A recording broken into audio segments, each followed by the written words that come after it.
like been to Africa and lived there for a while will always have these experiences in their hearts. Yeah. It just really touches you on so many levels. And I'm so glad I had this experience. I was staying for 7 years on and off altogether. So I had quite a long time to check it out. Yeah. I know I'm supposed to start from, you need to introduce yourself and all of that, but I'm curious, Yes. how did you leave Austria, which is on one end of the world, and end up in Very Africa? unbusinesslike. It was love. No, I Okay. met an Australian guy, would you believe it, in Austria. And he Okay. said to me, and I thought he was living in Sydney. He was from Sydney. And I said, so we can meet up again in Sydney. He's like, no, I've just moved to Uganda because I'm digging for water. He was working for a construction company that was building wells and helping with water supply. And Was it a he said, charity? not a charity. He had his own company. He still has his own company. And Okay. he was working for the charities, building it for the charities. So a construction company. And I was like, what, Uganda? And to be very honest, I had to look on a map where it actually was. I can imagine. I had no other ideas about it even. I had, a very very Western European look on Africa.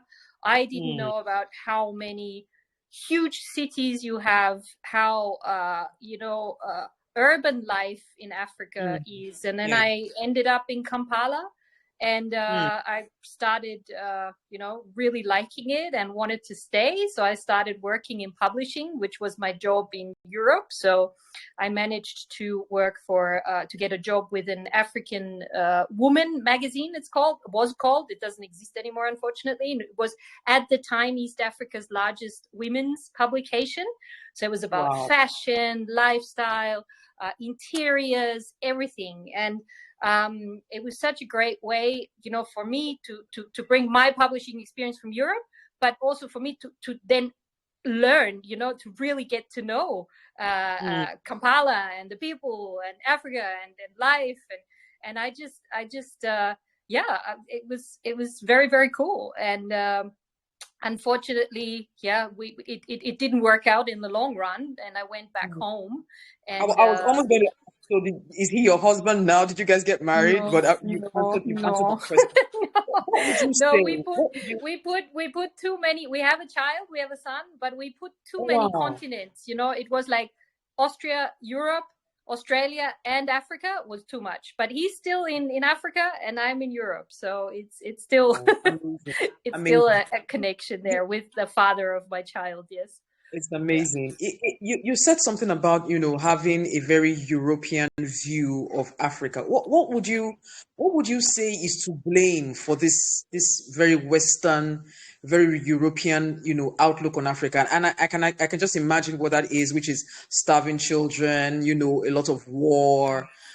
What would you say? Yeah, I have to pronounce it. It's colonialism, and it's the continuation of this narrative that is just so wrong, and it's really upsetting. And it's, for me, it was very upsetting. Even, I kind of stopped speaking because people were like, but what you're saying is not true. I'm like, no. In Kampala, there's like huge highways, there's nightclubs, there's huge ad posters for, beer, for everything. It's like like this is Africa too, and there's a young population that is so creative and so amazingly tuned in with what is happening in the world, because everyone's connected now. Everyone has a mobile phone, the internet, and Africans know everything about everything because they're very smart and switched on about things that are going on in the world. But it seems like it's easier to say, okay, this is how Africa always was, and we don't really want to change. But it is changing, and I see it changing. And I've always said, since I've left now in 10 years, I've always said it's Africa rising, and it definitely is. And with the internet, there's as you're going to ask in one of the questions that are going to come, it's just such a great opportunity as well. And I've seen amazing tech projects in East Africa. I was trend spotting at one point for a company in Amsterdam, and I was sending them things that I had seen in Kenya, in Rwanda, in Uganda happening in terms of, recycling projects, tech projects, new ways of communicating with each other. Africans are storytellers at their heart, like the best storytellers there are in the world, So I saw tech companies coming to Africa and testing products because you intrinsically use it for communication in such great ways. I saw mobile money it's something that I wasn't aware of here in Europe, and then in Uganda it's like, oh, you just send money. Oh, okay. It's like, wow, that's so advanced. And also payment, the small checkout things for credit cards. The first time I saw them was not in Europe. The first time I saw them was in Nairobi. Wow. It's such an inspiring way. And I think, like to sum it up, I think there's so many cool projects coming out of Africa. And I think Africans are communicating about it themselves, and that's the best way to do it. And to talk about everything, from your perspective, and the world is waking up to it. They have to, because so much great stuff is coming out of Africa, and there will be more. I know this with digital fashion, I'm sure. Yeah. We're just getting started. But I would blame, organizations like CNN. I would blame organizations like CNN and, for this negative outlook. I don't think they shed enough light on the good things that are happening in Africa. Yeah, they do show African voices here on CNN. Where you see African designers, but from my perspective, it looks like this is a good show. But I'm sure it's different from when you're watching it, because you're like, who are they choosing for the show? Who are they promoting? It's not really the one. I guess that's how it is. I'm guessing. So it's probably very superficial, and in that sense, yes, probably. This is the case. These big media organizations. And I think, if you say these journalists, I mean, you can't generalize, because there's people who are really, really keen on learning about Africa and really immersing themselves. But you're always going to have your view, your bubble. You're always going to look at it. And there are so many prejudices. And I think for me, I don't feel like an authority to speak at all. But I feel like because I lived for 7 years, you need to stay in Africa for quite a long time to and be very open-minded, because even if you stay there and you stay in your community of expats, you don't experience Africa the right way either. But just also be humble. I really try to be very humble and ask questions and not assume. But I'm sure I don't get the big picture either. But I remember there was an Austrian journalist coming, and she interviewed me, and I was working at African Woman at that time, and I thought, she was the Africa correspondent for a very big publication here, and she wrote her own book. And I was like, oh, I actually think she gets it. When I was talking to her, she gets this whole, and then I read her book and I was shocked. I was so shocked. I was like, this is the same thing again. It's I think it's because they don't spend enough time. That's what. So basically, what she wrote was different from the things she said while she was interviewing you.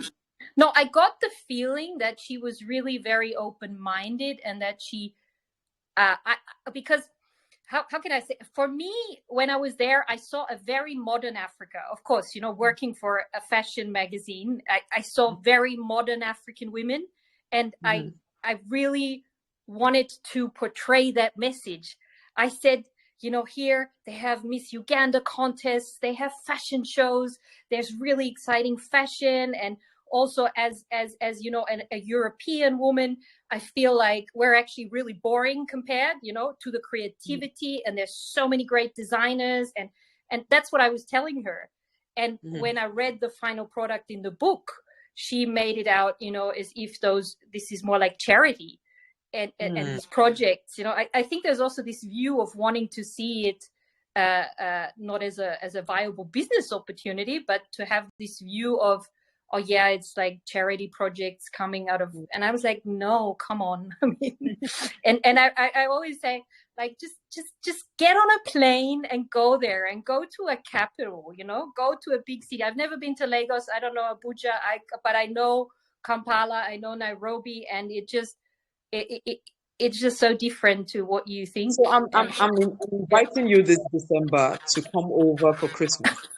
Oh, wow. Thank you so much. We'll work it out somehow. Where are you? Are you in Lagos? I'm in Lagos. Okay. Yeah. Yeah. So we'll work something out. We work something out. No, it's I've never been to Western Africa. I've never even been to South Africa, but I really appreciate your culture. And I also know, sitting here talking about Uganda, it's like, you know, it's a totally different story.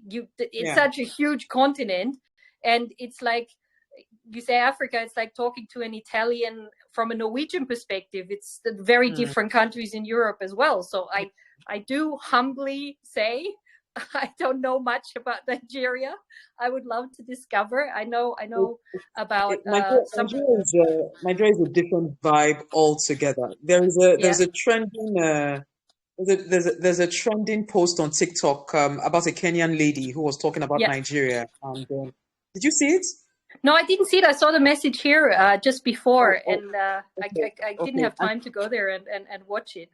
But yeah, so she was praising Nigeria, wasn't she? Yeah, and she was like, if Africa had to be colonized again, you know, they would want Africans to be colonized by Nigerians, because we just have a totally different vibe. You know, we are unapologetically loud. We are apologetically, you know, very vibrant. You know, she praised our food. She praised our fashion. She praised our person. She was like, if you get to a place and you don't find a Nigerian, live there. That place is not a good place. Yeah. So just get ready to be blown away. Yeah, I am so sure about it. And yeah, I don't see, you know, in general culture, of course, I hear about your musicians. I hear about Burna Boy. I hear about Wizkid. Of course, I hear about your food. I mean, you know their names. That's amazing.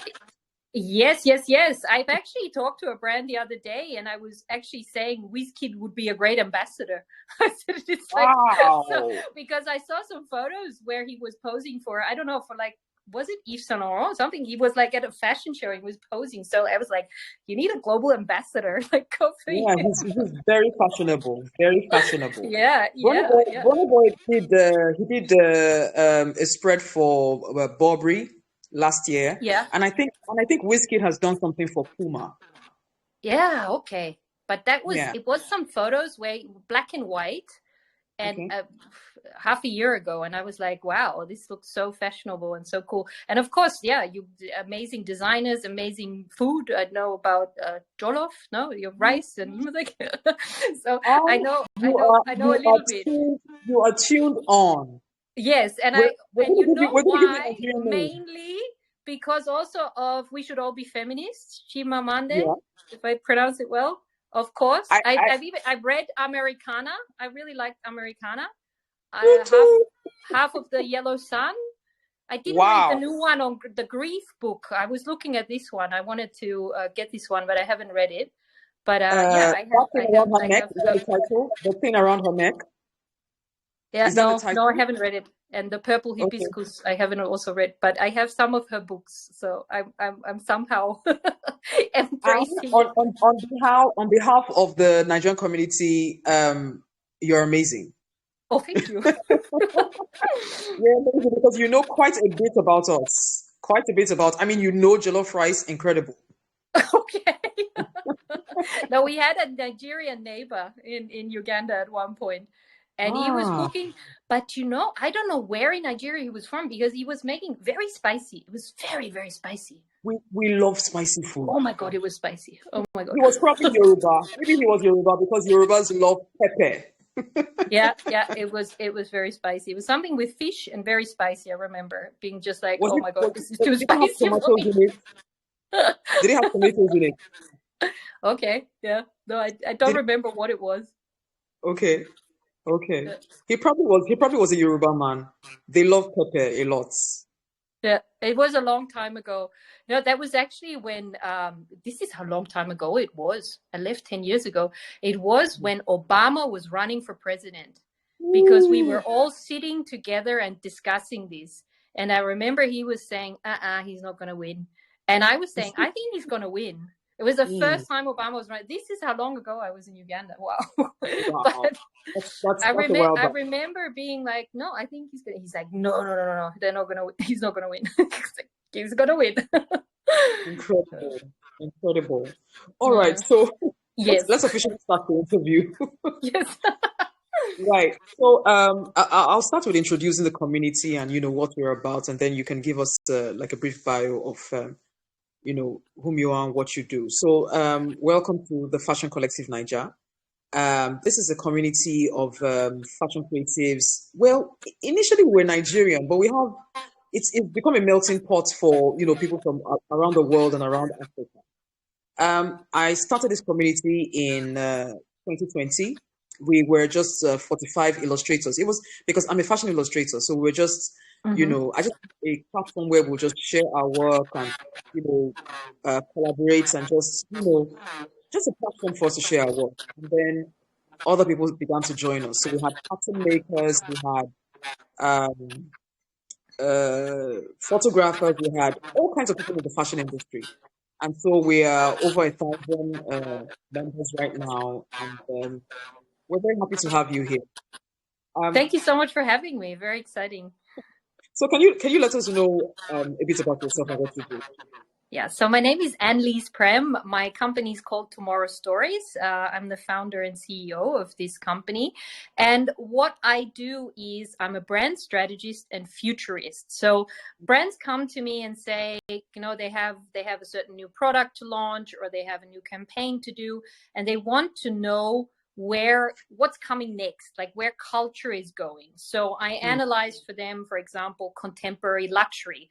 How does luxury fashion look like today? What do you need to, who are people that you could work with, or what are the aesthetics, and what do you have to be careful about so that you don't look out of date, or that you tap into something that could be, potentially not so good for your brand because it's not trendy anymore, or because you're going to look like very old fashioned, and so on and so forth. So in this capacity, about 2 years ago, I started seeing a lot of stuff about NFTs. mm, I studied economics. That makes sense for a job as a brand strategist, and I was working with big corporations. But this whole Web3 and NFT came to me because, first of all, I saw it as a future trend. And I was mhm, saying to companies, hey, be careful, there's something coming. And this is going to be very, very interesting because it's changing, and it's like changing the landscape of the internet, and it's changing how people are going to interact with the internet. And I also saw it because I was working at the time for Sony. I was mhm, working for their anime brand, Crunchyroll. And that's why I started following a lot of people in the anime and gaming space.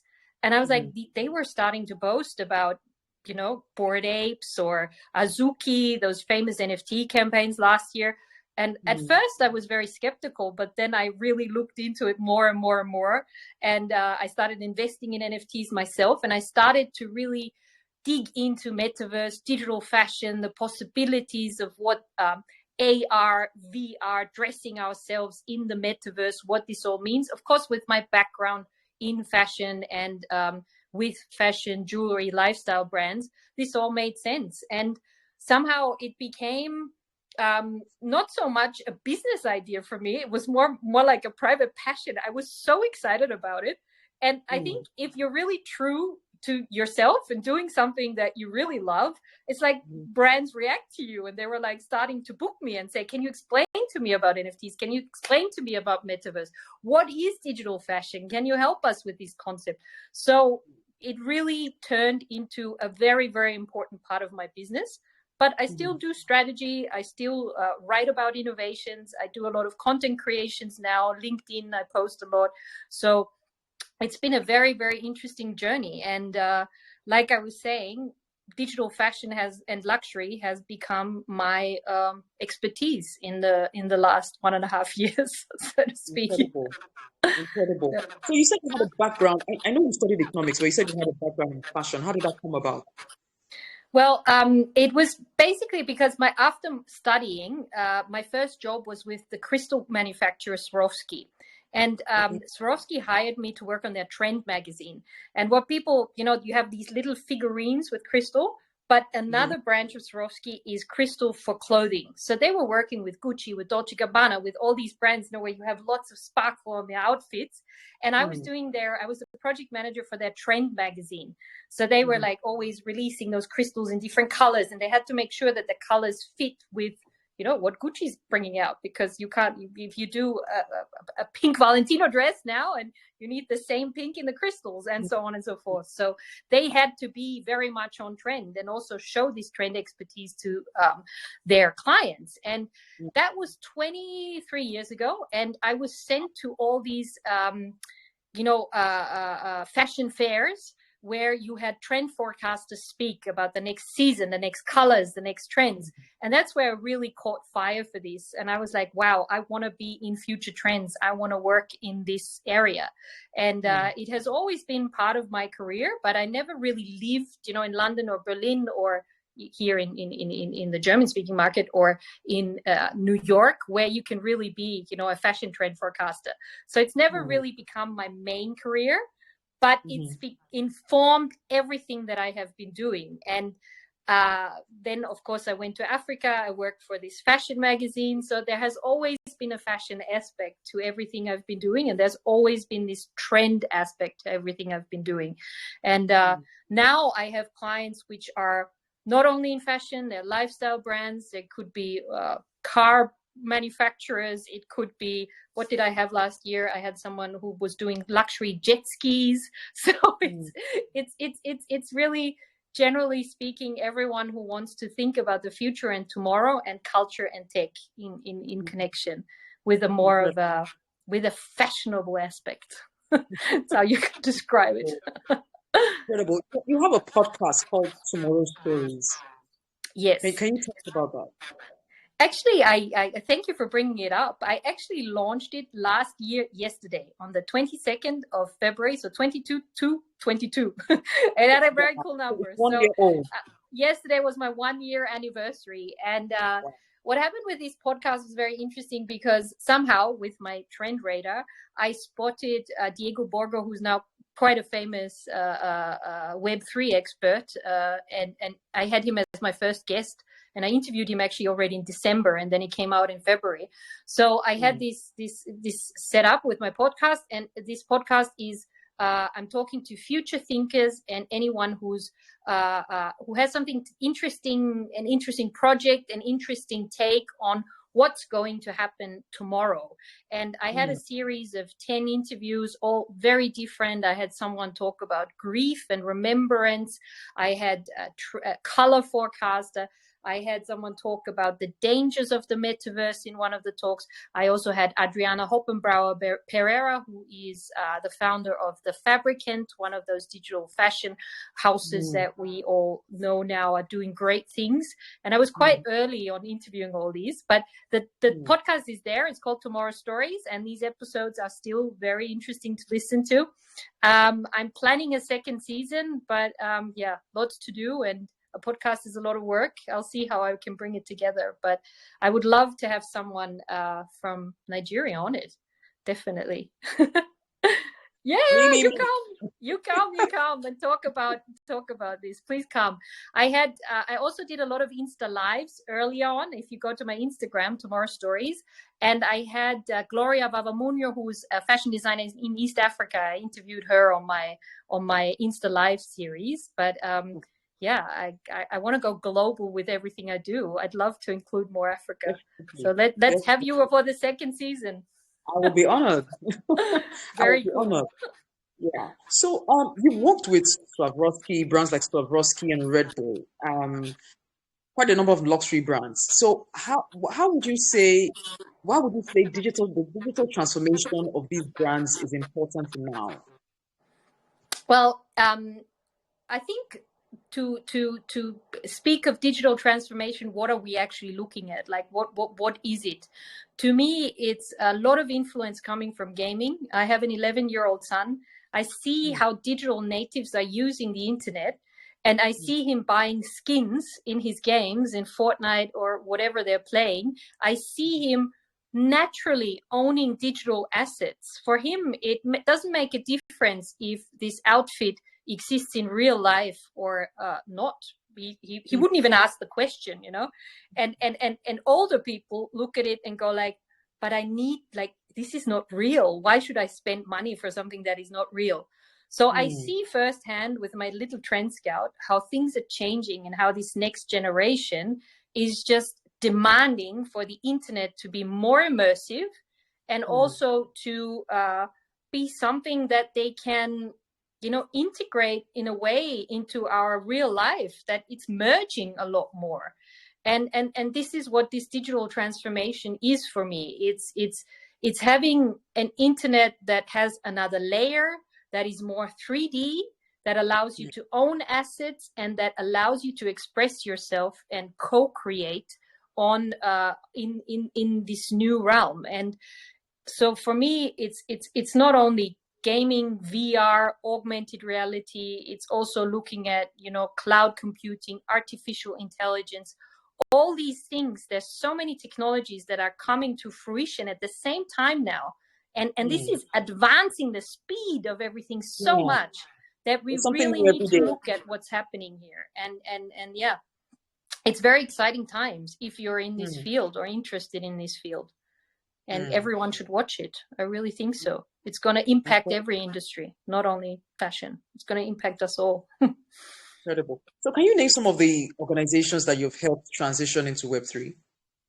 Yeah, for me, it started out working for Randy Zuckerberg's, do you know the Hug, that NFT project? I was one of the first community curators for them. So I was looking at NFT projects and learning how to judge if it's a good project or not, because they were curating a whole pool of projects.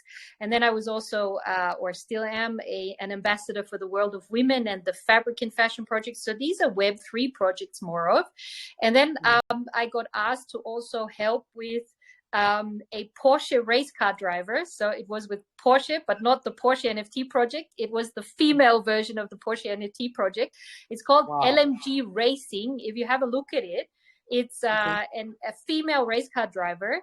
And I advised on this project, the fashion aspect of this project, because she started out with NFTs and a fashion collection, like having skins and promoting it with helmets that had like that you could mint and so on and so forth. Unfortunately, it didn't have, or still doesn't have, the platform as the male version of the project has, which is huge and very, very expensive. But I think, yeah. I mean, that's a whole nother talking about women in Web3 and in that space and in luxury and digital fashion. But anyway, and what also happened was that I then saw, because many people had been coming to me saying, agencies, mostly PR agencies, agencies working for big brands. So I can't name who these brands were. I was working in these projects and I have to sign an NDA. So it's very sad. I can't tell you who it was. But they said, we need someone for education. And that's how I got into this whole education angle. And I do a lot of onboarding sessions for people that don't know about this space, even, individual sessions where they say, can I ask you all the stupid questions I don't dare to ask in a workshop? So I've had quite a few of those, and then I do workshops for brands, and I do strategic work where unfortunately I can't talk about it, but there's one project coming up where I think I will be able to talk about it. It won't disappoint. It's a very, very cool luxury brand. So maybe I can say who it is soon. But very exciting stuff going on. Can you tell us a bit more about, being the ambassador for the Fabricant? How did that happen? Yeah, that was very interesting because I posted on LinkedIn. I recommend everyone who wants to get started in this to use LinkedIn and Twitter. For me, it was mostly LinkedIn. I posted about fashion projects and generally women-led projects not being evaluated at the same financial height as the other projects that we were seeing. I said, I don't understand how a World of Women collection, an NFT, can be like worth so much less than a Bored Ape. Like it didn't sit in any connect. I just didn't understand because there were amazing projects. And Adriana saw my post and she connected with me and she said, I want you to be an ambassador. And that's how it came about. Yeah. Wow. So what does being an ambassador entail? What does that entail? Yeah. So for this project, I was talking about this before, the World of Women, they had this collaboration with the Fabricant where you could co-create an outfit for your World of Women. I have a World of Women Galaxy, which cost me a lot of money at that time. What is World of Women? What is World of Women? What is World of Women? World of Women is one of the most prominent NFT collections in the space for women by women. So it's a female illustrator, which is actually an interesting story for you guys because it's Yam Kai. I hope I pronounce it right. And she came up with a collection, the World of Women, and they launched 10,000 profile pictures, and you could and they launched at a time when NFTs were very, very high. So they had a lot of financial success. She became a millionaire. and this project sold incredibly well, but still not, as high compared to other projects that we saw with those crypto male dominated fields. And they came together with the digital fashion house, the Fabricant, and said, let's do a fashion collection so that for this avatar that you have, you can create an outfit. And I have one of those avatars, and I was creating outfits for her. And I just wrote about it and I spoke about it and I did this interview with Adriana, and I just really helped pushing the project and thinking about how it can get a bigger platform. And it was very exciting to see what's possible in Web3 because you had they created a website where you could you had an outfit. They had 12, I think it was 12, 12 different shapes, but there was a textile designer who was making the patterns for these outfits, and you could choose which pattern you want to put on the outfit, and also the colors. And so you made your own creation, and when you were happy with what you made, you clicked mint, and it was written on the blockchain, and you had your digital outfit. And this outfit you could take on your avatar to Decentraland. So you had this version of the outfit as just a JPEG NFT, but you could also put it on, dress your avatar, and go into Decentraland with it. And of course, I have these outfits. I'm hoping that they're working on more applications, more possibilities that I can wear these outfits. They're very, very cool. So that was my work with them. And we're hoping that Web3 or the metaverse will become I think the word is interoperability. Yes, yes, the where you can move, interoperability. That's where you can move I really predict for 2023 as my job as a future trend expert. I said it has to be. seamlessly. There has to be interoperability, because Mhm, I would also like to wear this outfit now in the call with you. Imagine mhm, having, a function. You can actually put, the fabricant earrings. You mhm. could use a snap camera on your Zoom call and then wear these earrings.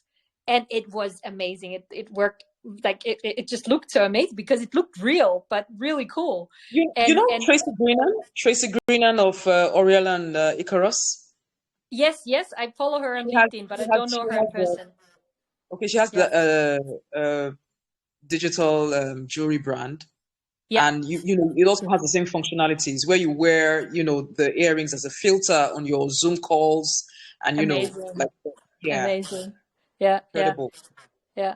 I don't incredible. know if it works on Telegram. Does it work on Telegram?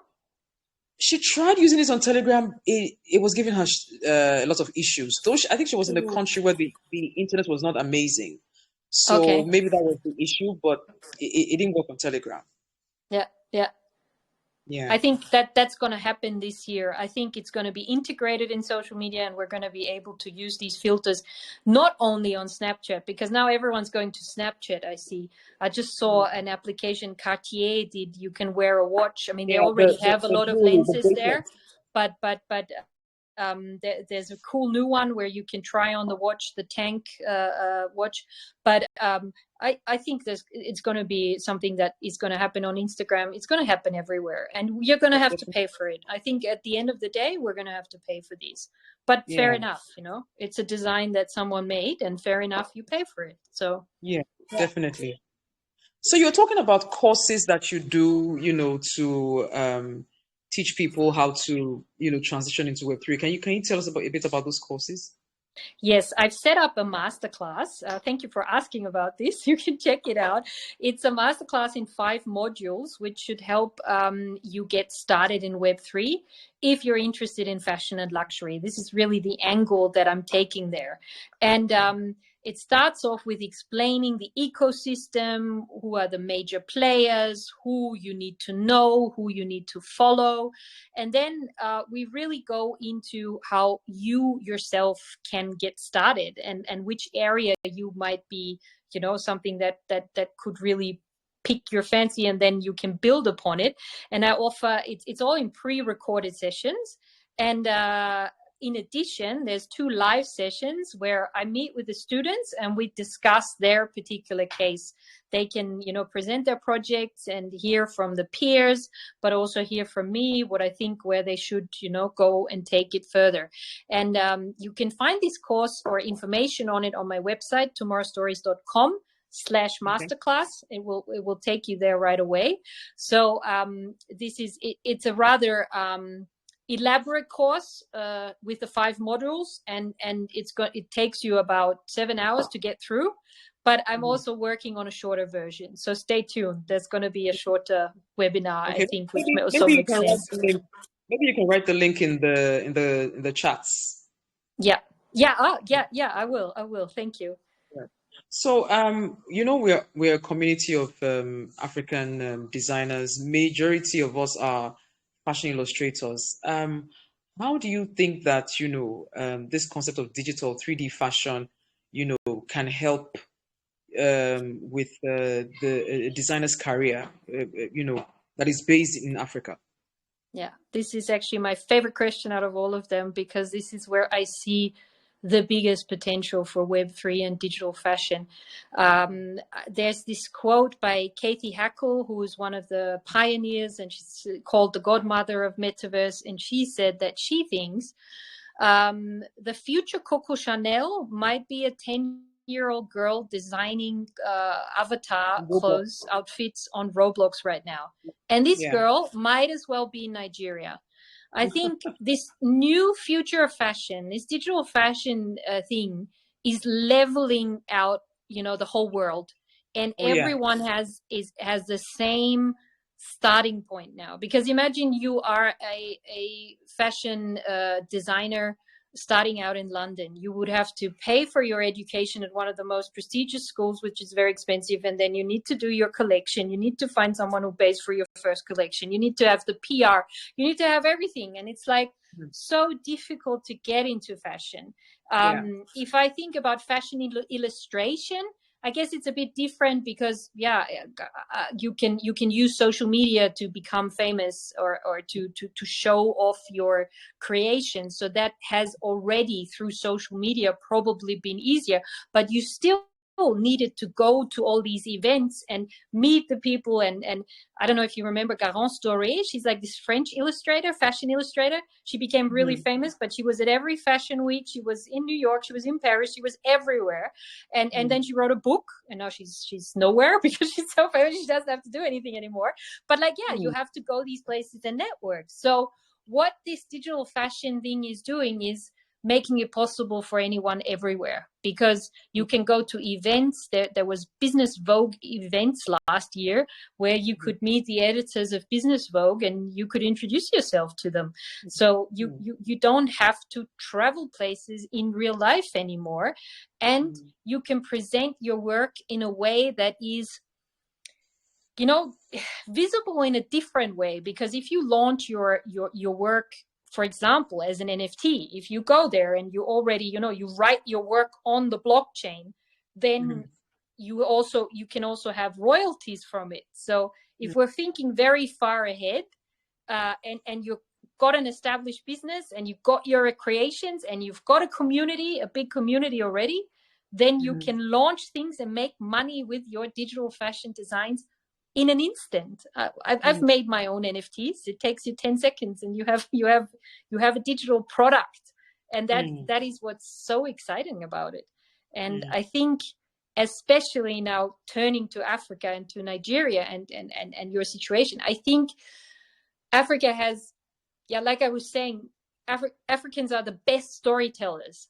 And I also think, from what I've seen, Africans have incredible creativity and so much love for fashion, and so and real love for fashion. I know it from experience. It's like, you love to dress up, you love to show yourself.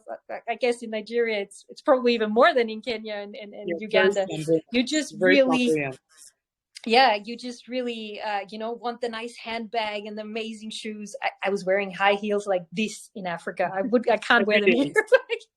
I was really like loving fashion, and also there's so much appreciation for it, I think, and therefore this amazing creativity has the potential now to really spill over and spill over Nigeria, spill over the continent, and spill over the world, because it's also very, very accessible and visible to a lot of people. So it's interesting you use the word leveler, because the difference between Western fashion and African fashion, that disparity actually came from education and infrastructure. Now, what Web3 has managed to do is to, level the playing field. I don't know if you heard, but we've just been offered scholarships to learn digital fashion from the Digital Fashion Group. So that is one leveler. So it's kind of like, it's like the gatekeepers have been removed, and fashion education has been made accessible. International fashion education at the right, standard has been made accessible, by Africa. And I'm really, really excited because we have so much to offer. But, all the gatekeeping, stopped us from showing our creativity to the world. And, gatekeeping has been removed from Web3. And, I can't wait, to show the world what Africa, particularly Nigerians, when we get into that space. I am so sure. I'm so sure. Yeah, and just what Nigerians use, scatter the place. Just let the whole world know that we're here and we're here to stay. Yes. And you know what? It's also, I talked to a digital fashion designer the other day, and I said to her, she told me it's in my class, but I can share it with you. She told me about all the the tools you need to know, Yeah. the claw design thing, claw 3, and all these different and then I said to her, so where do you study it? Like, where did you learn it? And he said to me, you know what? YouTube. Just Me go to too. YouTube and teach yourself. I Yeah. am not aware that there's any course out there where you can learn how to make Roblox outfits. I don't know. I think this is all self-taught. And there are Yeah. certain designers. One is called Samuel Jordan, if you follow him. He is Okay. famous now. He's doing designs. He's transporting Burberry bags into Roblox. So Wow. so there's another one. She's called Mishi McDove. I don't know where she learned it. I think you can teach yourself, and Yeah. and Yeah. and and and, and if right now you are not shy about this, and if you're not like, oh my God, digital, and it all sounds so complicated. If Mhm. right now you take this opportunity, especially as an illustrator, Mhm. I think I would love for this community, like if you call me in 10 years and you tell me someone has heard this talk and now they're super famous, I can totally see that happen. Because it doesn't Mm. matter, like it doesn't matter how much money you have to get started. It really Mm. it really is a leveler. And Mm. if you're smart about it right now, this is really, like I'm saying, this is one moment in time right now, that Mm. this window might close in half a year. Like, you Mm. need to get going now. And if you Mm. say now, okay, what am I interested in? Actually, I really like AR filters. I'm more the person who wants to see it with an AR filter. Learn how to do AR filters. Teach Mm. yourself. Teachers, it's not that hard. I had someone listening to a talk. She went out and she did cat ear filters within 2 hours. She called me. She said, I learned how to do a filter. I now give it. She Wow. had a kids wear brand, and she did this filter for Instagram. And I was Mhm. like, wow, how did you do this? Oh, I just taught myself with a YouTube video. And I said, yeah, Mm. this is the way, this is the attitude. And Mm. or if you say, okay, I'm an illustrator, I actually want to go down that route of doing more of like fashion illustration as art form, then Mm. go and look who are the big players there. Look at World of Women, how they launch the NFTs. Look at these projects and start doing it. You don't know, it might not be that you end up with an NFT collection, but I think Mm. the exciting thing about this space right now is you start somewhere, you find a passion for it, and you find your place, because there is still space. It's Mm. still small, and it's Yeah. It's still, early. you can still meet people, you can talk to them. And Mhm. it's getting harder, like you were saying before in our pre-talk. You don't get Mhm. to the very prominent people anymore. A year ago Mhm. you did. And now it's still possible to connect yourself with the very early adopters and get Yeah. into projects. Yeah. Or No, yeah. the only problem I'm seeing is, Yeah. things with problems with hardware, for instance, because for like if you want to learn Clo Yeah. 3D, the Yeah, you system need the. requirements make the laptops really expensive. Clo itself, you have to pay for subscription, even though we're getting Yeah, ours yeah, yeah, you're right, yeah. because of the agreements we have.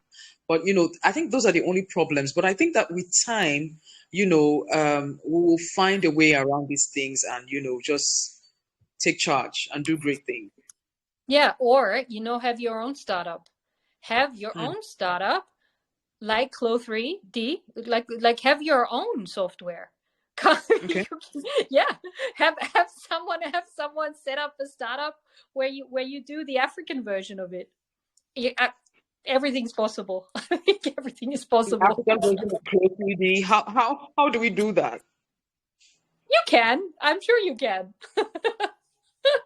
Well, like you said, You are anything's you are possible. very, very smart. I tell you, like, especially when it comes to tech stuff. Like, I never had my phone repaired so quickly than in Uganda. I never had, any computer problem solved so quickly. I Wow. think I think you guys come up with very, very practical and very quick solutions. I Yeah. totally I think there's a lot of potential and already happening. I mean, I'm sure there's tech startups as we speak in Nigeria. That I'm sure there's tech startups There, that are working in this. you haven't heard Yeah. of, they call them what is this horse that has the horn in the middle of the head? Unicorn. Yes, tech unicorn. So fintech is really big in Nigeria. Mm-hmm. So there are two fintech companies that have been adopted by Silicon Valley. One is I think what's the name now? There are two of them. There's one with the butterfly logo. I'm trying to remember the name. Flutterwave. Flutterwave, thank you. And then there is there's Paystack. another one. Paystack, thank you. Everybody to the rescue. So there's Flutterwave and Paystack that are worth millions of dollars. So fintech is really big in Nigeria. Insurtech is coming up. There's edtech right now. The only thing that is not too big is fashion tech, and I'm hoping to crack that. Yeah, you are in a great place to correct that. And also on business of fashion, I think 2 or 3 days ago, there was a report about the gatekeepers in Africa for fashion, because you have some very big. I didn't end up reading it. I don't know why I didn't read it. I should have read it. It was about how you have very big fashion houses, department stores, and also online. I think what it was, and that these are gateways for brands, luxury brands, to get into Africa because it's such a huge business opportunity. So I also probably if you say fintech, fashion's not far. It will come. It will come. Yeah, and again, I'm saying it like which fashion brand wouldn't I mean, now from a money perspective it's very superficial to say that, but which fashion brand would not be interested in Africa, because Africa loves fashion. And we have the highest population of young people in the world that is constantly growing, a fast growing middle class. So we're a very attractive market. Yeah, extremely. Very attractive market. It's been wonderful talk, and it's just 5 minutes left. We have just 5 minutes left. It's been wonderful talking to you, Anne-Liese. I don't know if anyone so much for having me. Does anyone have any questions? None for now, ma. Nobody has any questions. Do you have any questions for us, Anne-Liese? Keep in touch. Let me know what you're doing. I really want to learn more about Nigerian fashion and Nigerian digital fashion. So maybe we can do this seriously if I do the second season, the other way around. Even if it's not a podcast, I would love to do something like a Twitter space or something and talk to you about Nigerian fashion, because now I have a lot of questions. And I would love to hear the other way around. About like who your most famous designers are now, how fashion is being sold, and how how you see the future of fashion in Africa. I would love to do that. I would love to jump on whatever you're doing to tell you about this. You come. And I'm still taking you up on the offer of coming to Lagos in December, because that's when, I don't know whether you've heard of this phrase, Dirty December. That's when Lagos really, well, that's a thing, that's a phrase. So it's spelled DETTY, Dirty December. Dirty? So it's not like dirty, but it's, that's when dirty. Lagos comes alive. We have concerts, we have all kinds of shows and all kinds of things happening. You have Burna Boy coming into town. You have Whiskey coming into town. Wow. You have. I'm pretty heard of Thames. Thames did. She co-wrote the Wakanda song with Rihanna, and she just recently. Yeah. So all of them coming to town, to give back. I saw Tiwa. Tiwa, is it Tiwa? Tiwa Savage. Savage. Yeah. You really have breath. I come prepared.